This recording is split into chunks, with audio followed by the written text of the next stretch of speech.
Bolstered by a history-making 8-vote win in Iowa, Mitt Romney working the state of New Hampshire Wednesday, picking up an endorsement from Senator John McCain.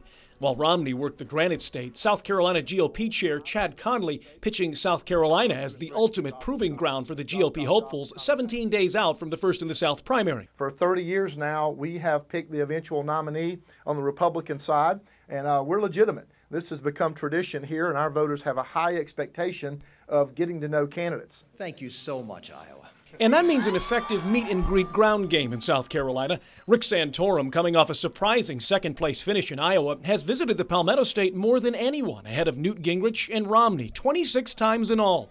The state's smaller size and less expensive airtime for ads, making for what Conley calls a wide-open race. Any candidate can come to South Carolina and be competitive here. They can crisscross the state. We're small enough.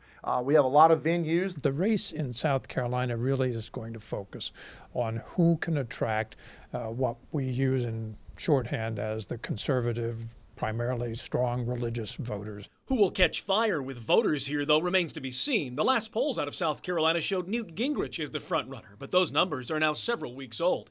Many of the hopefuls will now be spending time in the Palmetto State this week, despite the fact that the critical New Hampshire primary is next on the list. To have them come here ahead of the New Hampshire primary is a little bit indicative of how important they see South Carolina and the role that we play.